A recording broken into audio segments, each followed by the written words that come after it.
ეს საკითხი მწვავედ დგას არა მარტო 16 დღიანი კამპანიის დროს, არამედ ძალადობა, ქალთა მიმართ ძალადობა ზოგადი პრობლემაა გლობალურად და საქართველოშიც.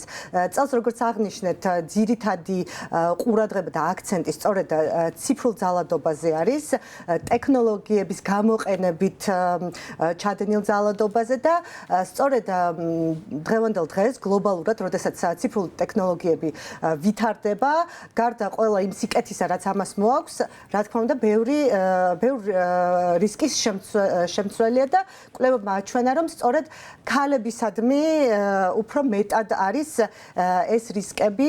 შესაბამისად, ციფრული ძალადობა ასევე ზღუდავს შემდგომ მათ საზოგადო ცხოვრებაში მონაწილეობას, ეკონომიკურ გაძლიერებას და ეს ყველაფერი ერთმანეთთან არის დაკავშირებული. და არის არა მარტო ძალადობის პრობლემა და ადამიანის უფლებების პრობლემა, არამედ ზოგადად დემოკრატიის და კანონის უზენაესობის პრობლემაც. გარდა ციფრული ძალადობისა, ციფრულ ძალადობასთან მიმართებით რა არის ის ძირითადი ხარვეზები, პრობლემები, გამოწვევები, ასე ვთქვათ, რომელსაც ხვდებით და ამაზეც რომ უფრო დეტალურად ვისაუბროთ და გარდა ციფრული ძალადობისა, ასევე თქვენ ახსენეთ ეკონომიკური ძალადობა. ამ მხრივ რა მდგომარეობა გვაქვს ესეც რომ შევაჯამოთ. გამოწვევები საქართველოშიც და გლობალურად იქიდან გამომდინარე, რომ განვითარება ასე სწრაფად მიდის, არის ის, რომ კანონმდებლობა ვერ ეწევა. მაგალითად, თუნდაც დეფინიცია ტექნოლოგიებით ჩადენილი ძალადობის ყველა ქვეყანაში ჯერ არ არის ეს დეფინიცია, მათ შორის საქართველოში. თუმცა მუშაობა მიმდინარეობს საკანონმდებლო ბაზის შექმნაზეც და ასევე რეგულაციები.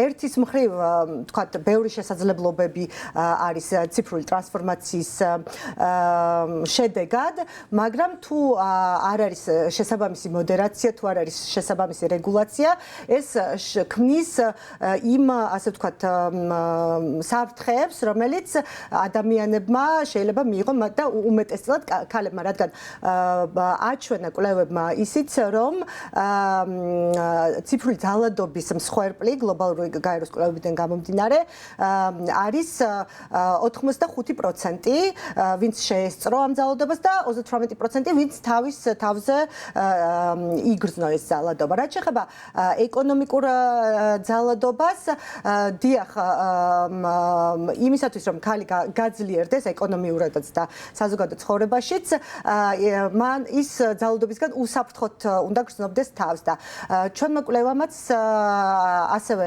აჩვენა ის, რომ იმ შემთხვევაში თუ არ აქვს ქალს წვდომა მემკვიდრეობაზე, თუ არ აქვს ქალს წვდომა საბანკო პროდუქტზე, საფინანსურ პროდუქტზე, ერთგვარად უფრო მეტად არის დამოკიდებული და შეიძლება გახდეს ძალადობის მსხვერპლი. ქალბატონია, გაეროს განვითარების პროგრამას გამოქვეყნებული ჰქონდა კვლევა გენდერული თანასწორობის მიმართ დამოკიდებულება საქართველოში. ამ კვლევის შესახებაც მინდა რომ ყურადღება გავამახვილოთ, რა მთავარი მიგნებები გამოიკვეთა ამ კვლევის შედეგად. დიახ, ეს არის იმიჯების კვლევა, ასე ვეძახით, იმიჯის. ეს კვლევა არის ერთობლივი კვლევა, რომელიც გაეროს მოსახლეობის ფონდმა და გაეროს ერთობლივმა პროგრამამ, გაეროს განვითარების პროგრამამ გადახორციელა უკვე მესამედ. უახლესი მონაცემები არის 2024 წლიდან, თუმცა მანამდე 2013-ში და 2019-შიც ჩატარდა ეს კვლევა და დინამიკაში ვხედავთ მოვლენების განვითარებას. და შეიძლება ითქვას, რომ განსხვავება ასევე რესპონდენტებს შორის ასაკობრივადაც არის განსხვავებული. საინტერესო მიგნება, რომ საქართველოს მოსახლეობის ნახევარზე მეტი თვლის, რომ გენდერული თანასწორობა მიღწეულია ერთგვარად, თუმცა მერე კვლევა რომ ჩაიშლება პროცენტული მონაცემებით ჩანს, რომ მაგალითად ჯერ კიდევ თვლიან მამაკაცები, რომ ქალის საქმე მაინც სიტყვაზე სახლთან არის დაკავშირებული. თუმცა მეორე მხრივ ქალის, ასე ვთქვათ, პოლიტიკური მონაწილეობიდან გამომდინარე, უფრო მეტად უჭერენ მხარს მაგალითად გენდერული კვოტების დაბრუნებას კანონმდებლობაში. ასევე მაჩვენებლები, კვლევის მაჩვენებლები გვაჩვენებს, რომ უფრო მეტი ადამიანი ქალების ეკონომიკურ განვითარებას უჭერს მხარს და უფრო მეტი ხედავს ქალს მაგალითად უფრო მმართველობით და პოზიციებში და შესაბამისად ძალიან საინტერესოა ამ ყოველფრის დინამიკაში დაკვირვება 10 წლის განმავლობაში თუ როგორ ვითარდებოდა მოვლენები. აი თქვენ ახსენეთ, რომ კვლევა მესამედ ჩატარდა 2024, 2019 და 2013 წლებში. აი მთელი ეს პერიოდი რომ შევადაროთ, მეტნაკლებად ისაუბრეთ, მაგრამ უფრო დეტალურად რომ ავხსნათ, რა მთავარი განმასხვავებელი ფაქტორი იკვეთება აი ამ წლებს შორის. დაუშვათ რაში უფრო მეტად ცნობიერება მოქალაქეების ამაღლებულია, რა კვლავ ხარვეზად და გამოწვევად რჩება, ამაზეც რომ გავამახვილოთ.